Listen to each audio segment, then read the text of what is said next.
esse cérebro brilhante foi formado? Eu pensava que o estudo me salvaria de ser empregada doméstica, que é o caminho que é fadado, não é que não seja importante ou que não seja necessário, Outro ofício, mas né? é que é um ofício que eu não tinha a intenção de seguir com esse ofício. E para que não seguisse assim, eu precisava trabalhar, eu precisava ter oportunidade de crescer.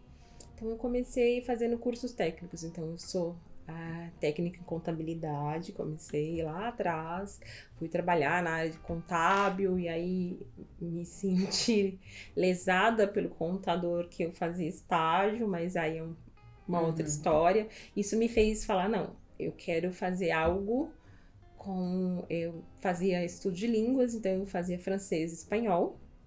Eu falo francês e espanhol. Maravilhoso. Não falo inglês, mas enfim, eu faço inglês, né? Uma vida inteira, mas não falo.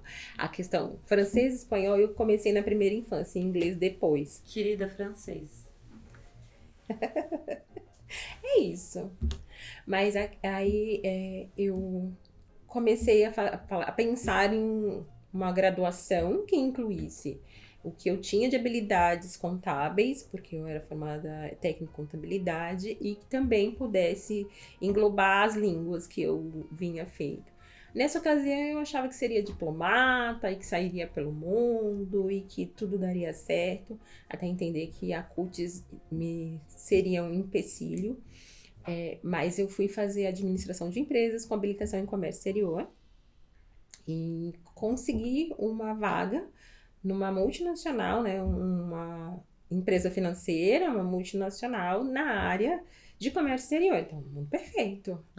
Lá eu falava francês, falava espanhol, que me deu abertura para esse espaço, fazia comércio exterior, era muito perfeito. Mas eu trabalhava muito no backstage.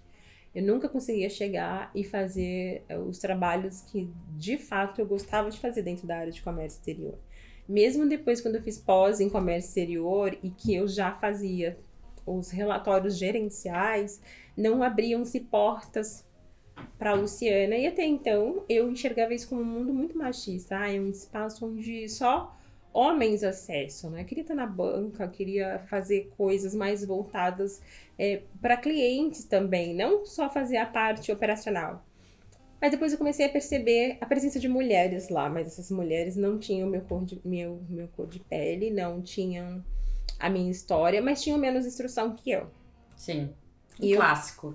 E eu percebi que, falei, não, é uma instituição muito grande, então eu preciso de mais formação e eu quero me adequar em outra área aqui dentro mesmo. E aí eu comecei a fazer gestão pública. Gestão pública me deu amplitude de entender sobre políticas públicas, me apaixonar pelos trabalhos do BNDES. E aí eu descobri uma área dentro do próprio banco que trabalhava com o BNDES. Ah, olha aí. Me apliquei para uma vaga nessa área e fui trabalhar nessa área, me especializei em contratos e fui trabalhar com aquilo que eu achava que era importante. Apesar de eu estar do outro lado, né? Não estava do lado que melhor fazia.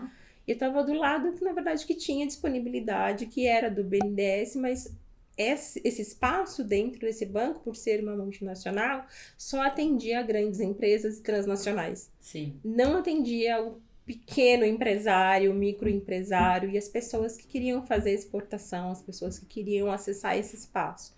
Mas aí você aprendeu um monte o processo, né? Nesse meio tempo você descobriu o potencial do BNDES. Na verdade eu falo que na minha formação de comércio exterior e o meu trabalho de conclusão, ele segue o caminho que as fintechs hoje fazem. Entendi. Então, a minha formação em 2001, não, minto. A minha formação foi em 2003, tá. Em comércio exterior. E lá em 2003, quando eu fiz a minha formação, o meu TCC falava já sobre a construção de um banco onde usassem critérios diferentes para que o povo tivesse acesso. Porque esses recursos advindos do BNDES, né, que eles traziam de fora, esse fomento, ele podia ser muito bem utilizado aqui dentro. Então, quando eu percebo a minha trajetória como um todo, eu percebo que eu sempre olhei pelo social. Sim. Eu trabalhava numa área financeira, eu estudava comércio exterior, mas eu observava a necessidade daquele que tinha pouco. Sim.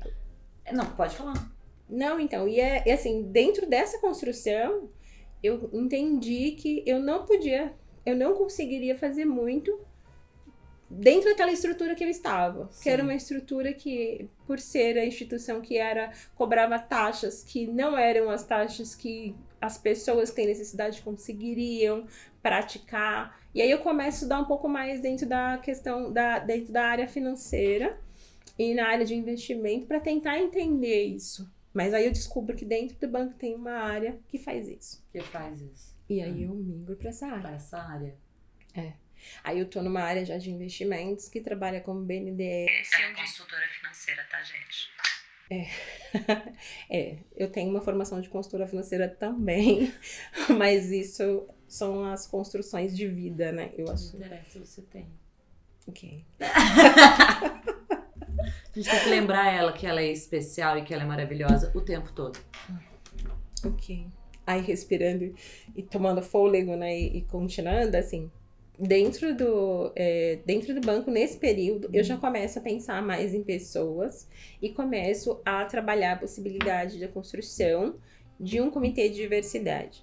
Isso já vinha sendo movimentado não só por mim, mas por outras pessoas negras também. A gente se junta e no final de 2016 a gente constrói um comitê de diversidade dentro do banco. Ai, em 2016 ela estava formando o comitê de diversidade.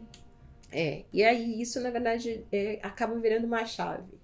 Eu começo a entender, eu coordeno, né, a pasta de acolhimento, porque por ser muita gente, muita pessoa, eu queria estar com todo mundo. E naquela época eu acabo conhecendo os 249 pretinhos que existiam dentro da instituição. Sim, todos os pretinhos, em cada uma das escalas eu sabia quem era, eu tomava café e a gente...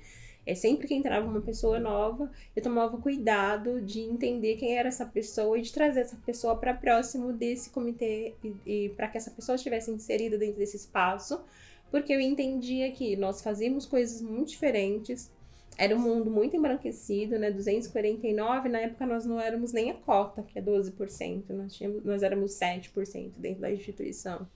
Então, que isso era difícil se enxergar outras pessoas, né? E que a gente podia pelo menos se apoiar. Exato. Passar e ver que não tá muito bem, levar um bombom, a gente fazia isso o tempo todo. Já era uma tática quase de guerrilha, né? Era uma tática de hackeamento da estrutura, de gerar uma comunidade, um grupo, né? Um agrupamento. Mais tarde eu comecei a entender que sim, já eram estratégias para que a gente conseguisse se fortalecer e encontrar esse espaço seguro que é necessário. Eu posso não entender o que a pessoa faz, mas se eu estiver ali do lado apoiando, ela pode ter tido um dia que começou ruim e a partir do bombom aquele dia se abre, né? E ela consegue florescer, ela consegue trazer o que ela precisa para fazer as entregas que precisam ser feitas. A gente não pode esquecer que dentro de instituições, a gente está falando sobre entregas, mas que essas entregas, elas podem ser suavizadas, né?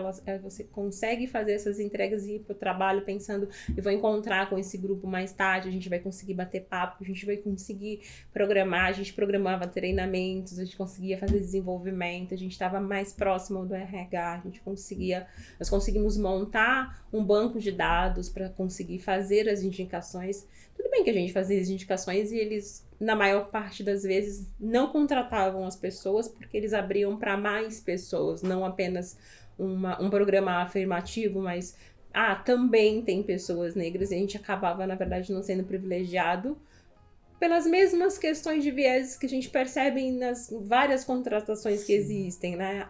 As pessoas negras, às vezes, não tinham a mesma qualificação e a mesma formação, porque elas não conseguiam fazer intercâmbio, então elas não tinham o inglês tão aprimorado quanto as outras pessoas que vinham e que tinham essa oportunidade, e isso, de certa forma, criava um funil.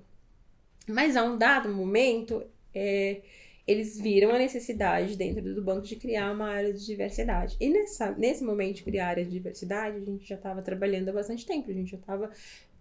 já estamos em 2019, a gente já estava desde 2016, final de 2016, sim, início de 2017 com um grupo formado, e eles começam a construir essa área de diversidade e eles não consideram as pessoas voluntárias para formar essa área, sendo que a gente fazia muita coisa Sim. dentro da instituição para que a área existisse. Então, isso, de certa forma, faz com que a Luciana fale, opa, tem alguma coisa de errado aqui.